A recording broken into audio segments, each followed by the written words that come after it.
नमस्ते। हमारे साप्ताहिक कार्यक्रम अशोक वानखेड़े साहब के साथ बातचीत में आपका स्वागत है। मैं मैं जरा पूर्वी उत्तर प्रदेश निकला हूँ अशोक भाई।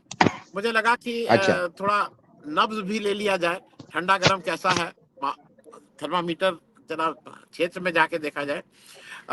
अशोक भाई, लेकिन ये मैं बाकी बातों से पहले मुझे एक बात जरा आपसे ये समझना है कि कांग्रेस ने एक घोषणा पत्र निकाला, उसकी लोग अलग अलग तरह से विवेचना कर रहे हैं। ज्यादातर लोगों का कहना है कि बहुत अच्छा है और स्पेसिफिक बात हो रही है, डिलीवर जो चीजें डिलीवर हो सकती हैं उसकी बात हो रही है।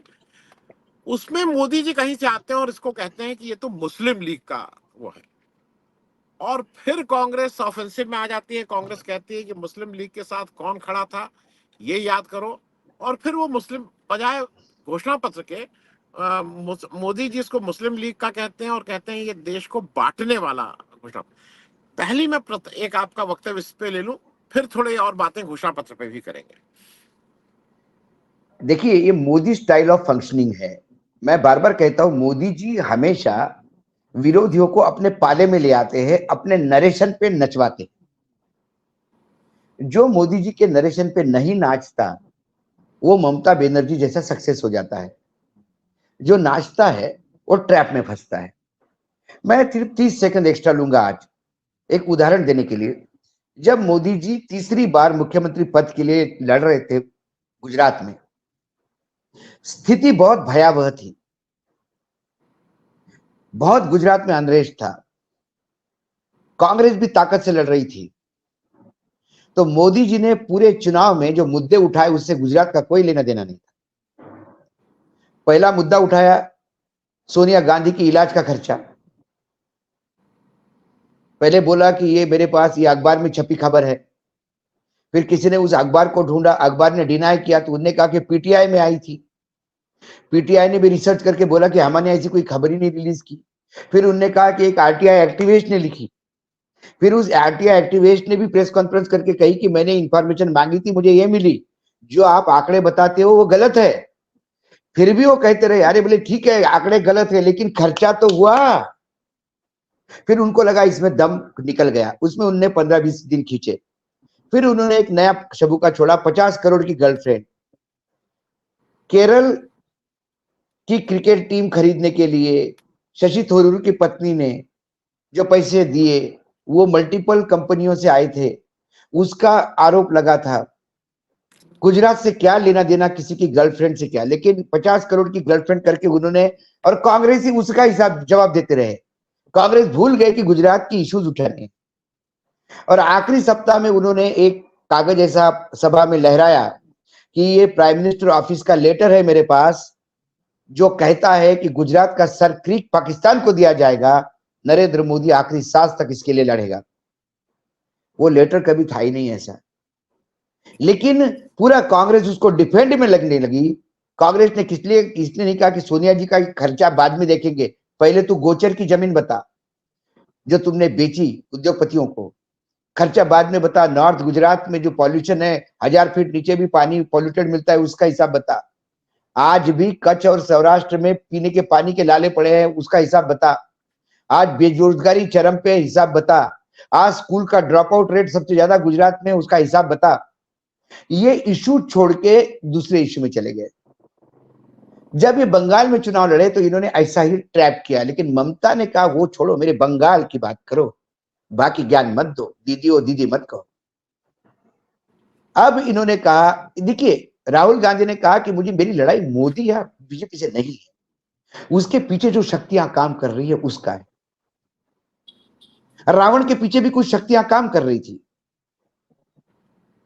पाकिस्तान के पीछे भी कुछ शक्ति काम करती है। अमेरिका, जब एक समय था कि पाकिस्तान को अमेरिका समर्थन करता था, तो हम कहते थे पाकिस्तान के पीछे जो शक्ति है, तो इसका मतलब पाकिस्तान के पीछे ब्रह्मा, मतलब सरस्वती और पार्वती और ये तमाम देवियां थी क्या, लक्ष्मी। राहुल गांधी ने क्या कि जो शक्तियां, अघोरी शक्तियां जो इनके पीछे खड़ी है, उससे मेरी लड़ाई है। ये प्रिंसिपल की लड़ाई है, ये मोदी व्यक्तिगत रूप से या बीजेपी व्यक्तिगत एक पार्टी से लड़ाई नहीं है, विचारों की लड़ाई। लेकिन इन्होंने शक्ति पकड़ लिया, बोला बताइए, हम शक्ति की आराधना करते हैं, नवरात्र चल रहे हैं, ये शक्ति का विरोध करते हैं। ये घूम फिरा के इसको लाते हैं हिंदू मुसलमान पे। ये बार बार बताना चाहते हैं कि हम हिंदू के पूजक है और बाकी सब अहिंदू है। मतलब इनके हिसाब से जो हिंदू की पूजा नहीं करते वो सारे मुसलमान हैं, और वो मुसलमान जो हिंदुओं को काटने के लिए दौड़ते हैं। ये नरेशन किया इन्होंने। तो एक घोषणा पत्र है, कांग्रेस राष्ट्रीय पार्टी है, 60 साल तक इस देश पे राज किया, इस देश की आजादी के लिए खून बहाया, आजादी के बाद भी शहादत दी इस परिवार ने। उसके बाद वो कभी ये नहीं कहती कि हम हिंदुओं की पार्टी है, वो सभी को साथ में लेके चलने की बात करती है। तो पूरे घोषणा पत्र में यदि 1 या 2 क्लॉज माइनॉरिटीज के लिए होंगे तो ये मुस्लिम लीग का घोषणा पत्र हो गया। क्योंकि आपको मुस्लिम ये शब्द लाना है। मुस्लिम और पाकिस्तान, इन 2 शब्दों के बगैर आपका चुनाव प्रचार शुरू ही नहीं होता। तो आप सनातनी धर्म के ठेकेदार हो गए। आपने नागपुर में या चंद्रपुर में कहा कि जो सनातन धर्म को नष्ट करना चाहता है, ऐसे राजनीतिक दल डीएमके को उद्धव नकली शिवसेना मुंबई में रैली में बुलाती है। अरे भाई, डीएमके ने कहा हम सनातन धर्म को नहीं मानते। ये बात आंबेडकर जी ने भी कही सैकड़ों बार। तो ये डीएमके यदि अनटचेबल है तो फिर आंबेडकर अनटचेबल क्यों नहीं? क्या डीएमके की विचारधारा, एआईएडीएमके की विचारधारा कभी बदली है? वो पेरियार की विचारधारा से निकली हुई राजनीतिक दल है, और पेरियार हमेशा सनातन धर्म के विरोध में थे। जैसे बाबा साहेब आंबेडकर, वो तो मनुस्मृति जलाने की बात करते थे। तो फिर आपको आंबेडकर को भी वंचित रखना होगा, आंबेडकर से भी दूर रहना होगा। आंबेडकर आपके लिए व्यक्ति नहीं, दलितों की वोट उगलने वाली एटीएम है। जब डीएमके की जरूरत पड़ी तो अटल बिहारी सरकार में ये डीएमके भी साथ थी।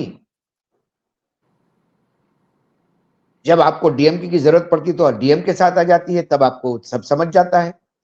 पीडीपी एक ऐसी राजनीतिक दल है जिसको आप कहते हो कि ये आतंकवादियों की समर्थक है। जब आपको सत्ता का मक्खन खाना होता है तो पीडीपी के गोद में जाके बैठ जाते हो।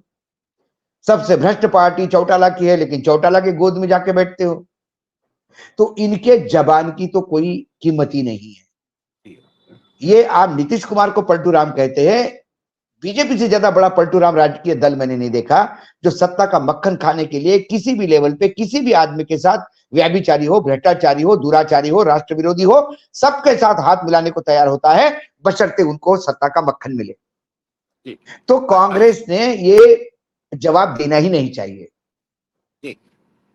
ये मुस्लिम लीग का है का किसका है।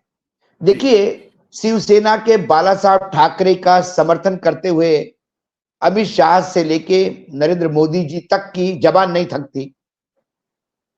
1970 के दशक में मुंबई म्युनिसिपल कॉर्पोरेशन के चुनाव में बाला साहब ने मुस्लिम लीग से युति करके चुनाव लड़ा था। क्या बाला साहब को भी डिसोन करने की औकात रखते हैं महाराष्ट्र में? आज बताइए ये।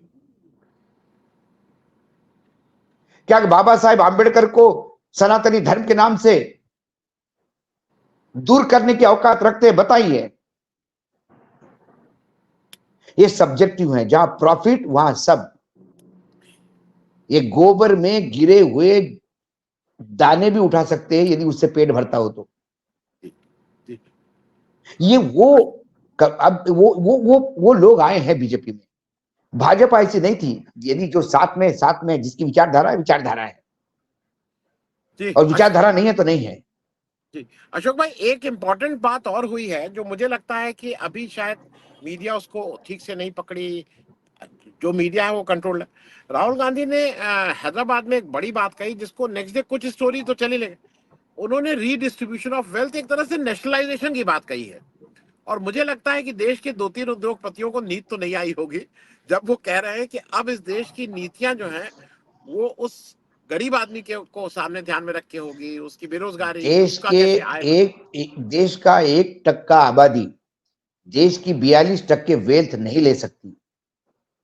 ये लोकतंत्र है और इस लोकतंत्र में सरकार का कुछ काम है। सरकार को ये देखना है कि गरीब गरीबी रेखा से ऊपर उठे। ये गरीबों को और गरीब कर रहे हैं और करोड़पतियों की संख्या बढ़ रही है। प्रधानमंत्री झूठ बोलते हैं जब ये कहते हैं कि 25 करोड़ लोग गरीब रेखा के ऊपर उठे हैं। नीति आयोग ने जो 25 करोड़ का आंकड़ा दिया, उस आंकड़े पे कई प्रश्न चिन्ह हैं। वो जो बैरोमीटर जिसमें आप कहते हो कि हमने ये इस पॉइंट पे हमने स्टडी करके कहा कि ये 25 करोड़ गरीबी रेखा के ऊपर उठे हैं, तो यदि 25 करोड़ गरीबी रेखा के ऊपर उठे हैं तो फिर 81 करोड़ लोग 5 किलो अनाज पे जिंदा क्यों हैं? उनकी स्थिति ऐसी क्यों है कि यदि 5 किलो अनाज नहीं मिले तो रात को भूखा सोना पड़ेगा? ये मैंने नहीं कहा, ये प्रधानमंत्री ने स्वयं कहा। ये विसंगतियों का एक बहुत बड़ा झुंड है। इनका किसी भी बात पे कोई विश्वास रखने को तैयार नहीं। ये जब इनको सवालों के जवाब इनके कुकर्मों के मांगे जाते हैं तो ये इतिहास और अतीत में ले जाते हैं, और अतीत में ये कई बार तो रामायण और महाभारत के पीरियड में ले जाते हैं। ये मेडिवल पीरियड में ले जाते हैं, मुगलों के मुगल कालीन इतिहास बताना शुरू कर देते हैं। सवाल वर्तमान में पूछे कि बेरोजगारी क्यों है, तो ये औरंगजेब के समय का आक्रांताओं ने किया हुआ दुष्प्रचार या वो आक्रांताओं ने किए हुए कुकर्म गिनवाना शुरू कर देते हैं। अरे भाई, तब औरंगजेब के टाइम पे ना तुम थे ना हम थे, वर्तमान में तुम है और हम है, जरा हिसाब दें आज का। जी जी जी। तो कुल मिलाकर देखिए, राहुल गांधी अपने दादी को ही फॉलो करेंगे नेशनलाइजेशन में। जब प्रीवी पर्स बंद करवाया, राजा महाराजाओं को पैसा देना बंद करवा दिया, जो राजा महाराजा अब्जोपति बने हुए थे, कोई राजा महाराजा भिखारी नहीं था, सब अब्जोपति थे, उनको जब प्रीवी पर्स बंद कर दिया तो कुछ लोगों में तकलीफ हुई। उसके बाद उन्होंने नेशनलाइजेशन ऑफ बैंक किया। उस नेशनलाइजेशन ऑफ बैंक का अब ये प्राइवेटाइजेशन करने जा रहे हैं। हमारे यहां मिक्स इकोनॉमी क्यों थी? प्राइवेट पब्लिक, ये क्यों कंसेप्ट थे? क्योंकि जब प्राइवेट सेक्टर के हाथ में चीजें जाएगी तो वो सिर्फ मुनाफा कमाने के लिए काम करेंगे, और जब पब्लिक एंटरप्राइजेस की चीजें हाथ आती है तो वो लोगों तक सुविधा पहुंचाने का काम करते हैं। उदाहरणार्थ रेलवे। रेलवे घाटे में चलने के बाद भी छोटे छोटे स्टेशन पे रुकती है, ताकि उस गांव वालों को ये नहीं कि भाई तुम्हारे यहां से तुम्हारे गांव की आबादी 2000 है या दिन में 4 पैसेंजर चढ़ते, 4 पैसेंजर के लिए ट्रेन नहीं रोक सकते। 4 पैसेंजर भी है तो ट्रेन रुकेगी, भले ही घाटा हो जाए, क्योंकि वो वेलफेयर मेजर्स है। रेलवे जब प्राइवेटाइज हो जाएगी तो देखना, वो बोलेगा 4 लोग नहीं, कम से कम 40 लोग चाहिए एक ट्रेन में, तो उसके बगैर नहीं रुकेगी। जी, तो इस जी, देश का गरीब, या तो आप क्या पूरा पब्लिक एंटरप्राइजेस बंद कर दीजिए, सब सरकार सब बेच दे चीजें, लेकिन उसके पहले देश के लोगों की स्थिति ऊपर उठाइए। जो 1% का स्लैब है उसमें 99% लोग ले आइए। जी जी जी। मैं अशोक भाई, मैं एक चीज और कह रहा था, ये पब्लिक सेक्टर के बारे में लोगों को लगता है पब्लिक सेक्टर का एक बेसिक सिद्धांत और होता है रोजगार। वो प्रॉफिट के साथ साथ रोजगार भी देना उसका वो होता है। और कितने लोगों को रोजगार, मैं जब काम करता था पब्लिक सेक्टर में, तो वहां पे 3.5-4 लाख लोग उस पब्लिक सेक्टर में काम करते थे। आज 70,000 लोग काम करते हैं। खैर, मैं उसमें नहीं जा रहा हूँ। मैं एक चीज और बताइए, महाराष्ट्र में एक बहुत सक्सेसफुली एक प्रेस कॉन्फ्रेंस होती है जिसमें इनका महागठबंधन का, अरे मतलब इंडिया अलायंस का अनाउंस होता है 21-17-10। और शरद पवार जैसा चाहते थे, वो पहले भी कहे थे कि भाई सब लोग एक मंच पे हो, एक साथ किया जाए तो अच्छी मैसेज जाती है। तो मेरे ख्याल में वो एक ये बड़ा हर्डल कह लीजिए या बड़ा माइलस्टोन कह लीजिए, वो पार किया है इंडिया गठबंधन ने। सब लोग एक साथ बैठे और अनाउंसमेंट एक से हुआ। खींचतान तो हरदम रहेगी, एक ही पार्टी में भी लास्ट मिनट तक कैंडिडेट बदले जाते हैं, तो वो खींचतान तो रहेगी। पॉलिटिक्स मैटर ऑफ खींचतान है। खींचतान भी नहीं है सर, ये खींचतान गोदी मीडिया रिपोर्ट कर रही है। ये खींचतान ये भी एक कानाफूसी वाला मामला है। मैं आपको बता देता हूं क्या लोगों ने एक दूसरे के साथ कॉम्प्रोमाइज किया। जलगांव की सीट है, बीजेपी जीती थी, नंबर 2 पोजीशन पे वहां एनसीपी थी। फॉर्मूले के हिसाब से एनसीपी का क्लेम बनता था, एनसीपी ने वो सीट शिवसेना को दी। उसके बाद रावेर की सीट थी, बीजेपी जीती, नंबर 2 पोजीशन पे कांग्रेस थी। लड़ना कांग्रेस को चाहिए था, कांग्रेस ने वो सीट एनसीपी को दी क्योंकि एनसीपी के पास जीता उम्मीदवार था वहां पे।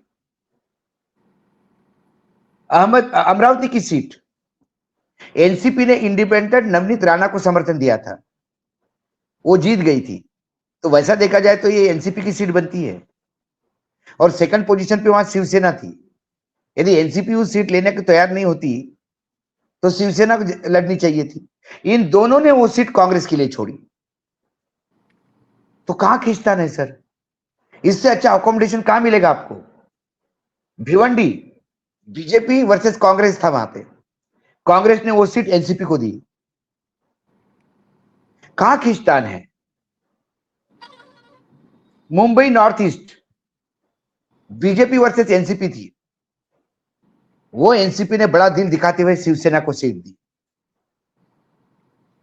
राजगढ़ एनसीपी ने जीती हुई सीट थी, सुनील तटकरे जो अभी अजित पवार के साथ गए, और वहां दूसरे नंबर पे थे शिवसेना। एनसीपी ने यह सीट शिवसेना को दी। अपनी जीती हुई 4 सीटें जो जीती थी उसमें से एक सीट छोड़ के शिवसेना को दी। कहां खींचतान है सर? आप मुझे बताइए खींचतान कहां है? सांगली बीजेपी ने सीट जीती थी और स्वाभिमानी पार्टी वहां नंबर 2 पोजीशन पे थी। वहां घमासान मचा था सांगली को लेके, कांग्रेस भी चाहती थी। सांगली से जयंत पाटिल आते हैं, अध्यक्ष है एनसीपी के, वो भी चाहते थे वहां से। शिवसेना भी अपना वजूद चाहते थे। शिवसेना के लिए सबने सीट छोड़ दी, इन्होंने सीट छोड़ दी। कोल्हापुर शिवसेना सीट जीती थी, नंबर 2 पोजीशन पे राष्ट्रवादी कांग्रेस थी शरद पवार की। इन दोनों ने मिलके ये सीट कांग्रेस के लिए छोड़ी क्योंकि कांग्रेस के पास जीता हुआ उम्मीदवार था। तो ये तो कैलकुलेटेड मूव है। जब ये सीटें का अनाउंसमेंट हुआ, ये उसके बाद का डाटा एनालिसिस में आपको बता रहा हूं। कहां खींचतान है मुझे बताइए?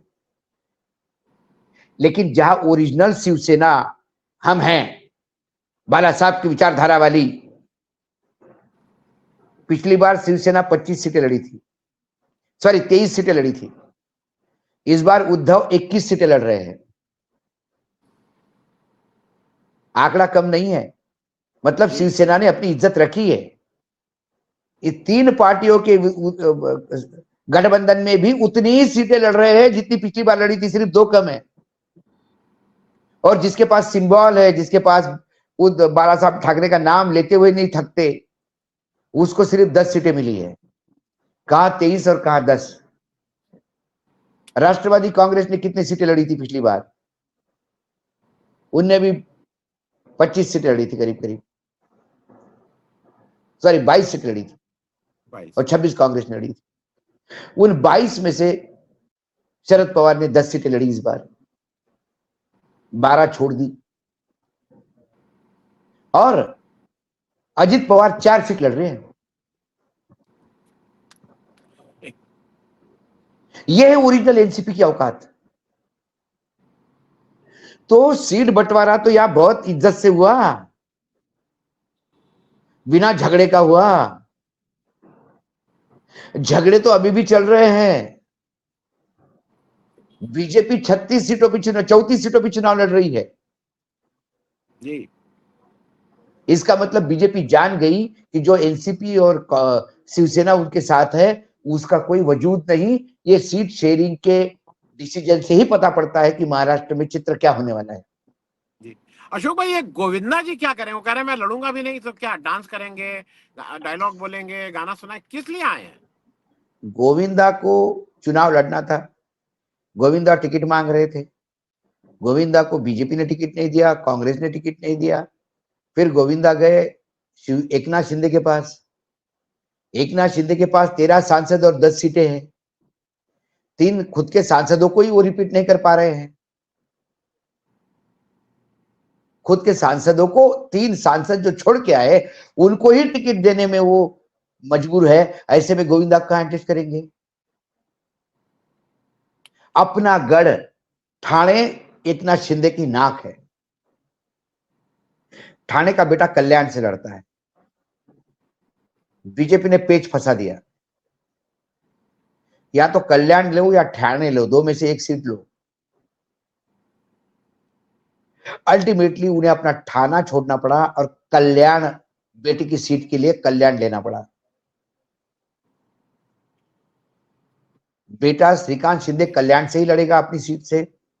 और ठाणे जहां से शिंदे आते हैं, जिस ठाणे ने शिंदे को टेम्पो से मुख्यमंत्री पद पर बैठते हुए देखा, उस ठाणे में शिंदे का उम्मीदवार चुनाव नहीं लड़ेगा। ये वस्तुस्थिति है। ये इनकी औकात है महाराष्ट्र में बीजेपी के सामने। और ये खुद को ओरिजिनल शिवसेना और ओरिजिनल एनसीपी कहते हैं। इससे ज्यादा हास्यास्पद कोई बात नहीं। जी, मैं अशोक भाई, मैं चलते चलते एक बात और एक व्यक्ति की जान लूं। एकदम से मुझे अजीब सा लग रहा है, प्रशांत किशोर जी एक्टिव हो गए हैं पिछले 2 महीने में।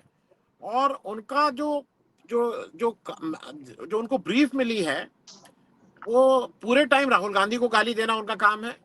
उनको कहना है कि इनको पॉलिटिक्स छोड़ देनी चाहिए, ये किसी काम लायक नहीं है, बिल्कुल बेकार है। और अगर कुछ टाइम बच गया तो नीतीश कुमार को गाली देना। इसके सिवा वो कोई तीसरा काम नहीं। उनसे पास्ट की बात कही है तो वो कहते हैं कि मुझे मेरे पुराने जिन लोगों के लिए मैंने काम किया था वो पैसे देते हैं। वो कहते हैं पुराना जिसके लिए काम किया था कौन पैसा देता है, उसमें मोदी जी भी काम किए थे, के लिए भी इन्होंने काम किया था। वो अजीब अजीब तरह के क्लेम करते हैं। वो कहते हैं कि इस बार साउथ से बीजेपी की ज्यादा सीटें आएंगी। वो कहते हैं कि वेस्ट बंगाल में ममता बनर्जी से ज्यादा बीजेपी की सीटें आएंगी। ये किसी के एजेंडे पे काम कर रहे हैं?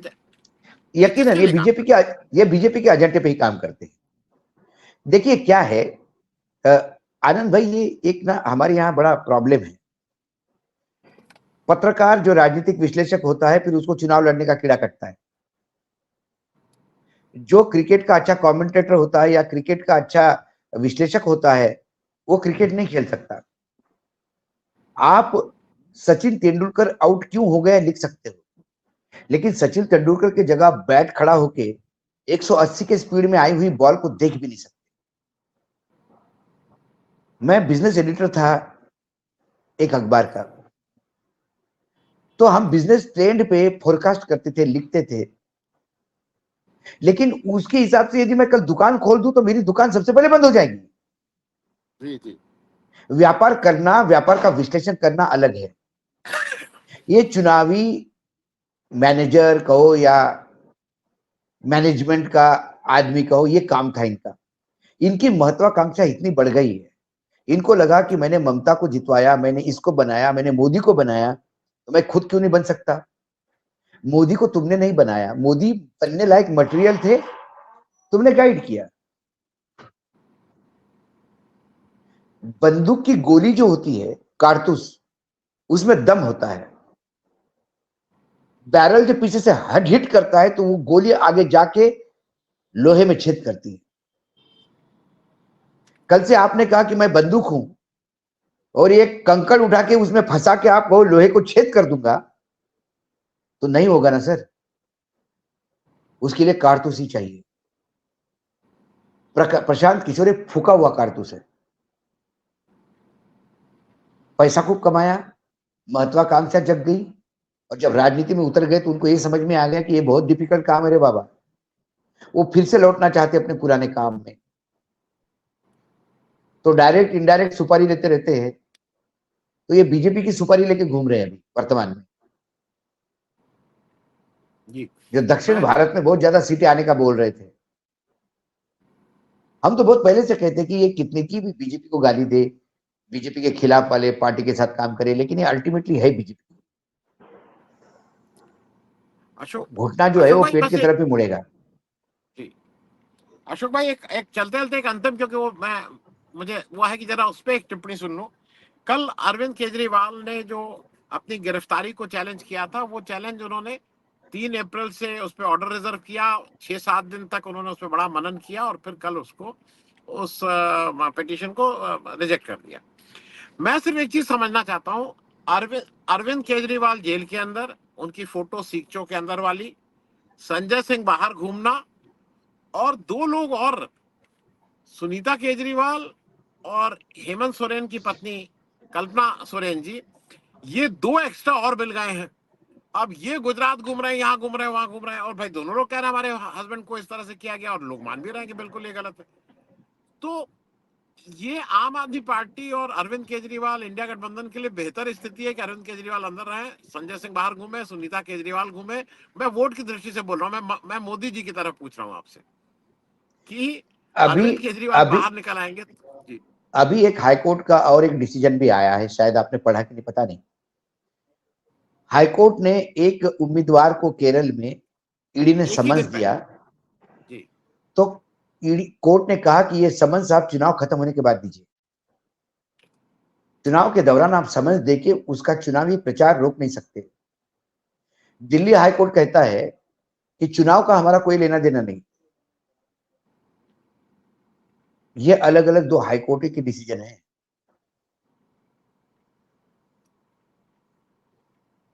अशोक भाई, मैं बीच में आपको रोक के एक चीज आपको भी बता दे रहा हूं, ये जो जस्टिस शर्मा है, ये 9 तारीख को अरविंद केजरीवाल के केस में कहती हैं कि इससे कोई फर्क नहीं पड़ता है कि आदमी पॉलिटिकल है, चीफ मिनिस्टर है, ये तो कॉन्स्टिट्यूशन का काम है, लॉ का काम।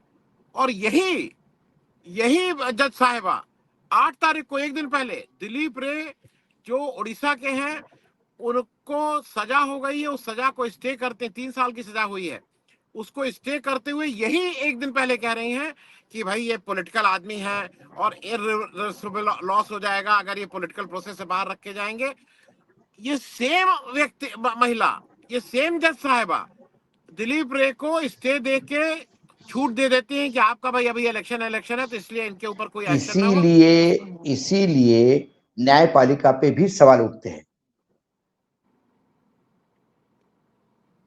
ये सब्जेक्टिव है। दिलीप रे आज बीजेपी के साथ है, तो उनका साथ ये हुआ है, और यदि कल केजरीवाल बीजेपी के साथ जाए तो उनके साथ भी हो जाएगा। प्रफुल्ल पटेल बीजेपी के साथ आ गए तो सीबीआई ने केस ही वापस कर दिया। डीएलएफ ने इलेक्ट्रोल बॉन्ड से चंदा दे दिया बीजेपी को, तो फिर वाड्रा भी निर्दोष हो गए। ये धंधा हो गया है, राजनीति धंधा हो गया है। और यदि धंधे के बलबूते पे प्रजातंत्र चलेगा तो फिर संविधान भी बनिए की चोपड़ा हो जाएगा। जब संविधान बनिया का चोपड़ा हो जाएगा तो फिर कहां न्यायपालिका और कहां विधायिका और कहां कार्यपालिका, सब मुनीम हो जाएंगे। चोपड़े पे लिखने वाले वही होते हुए दिखाई देते हैं। चलिए अशोक भाई, बात करने के लिए बहुत बहुत धन्यवाद। Thank you so much. धन्यवाद। Thank you.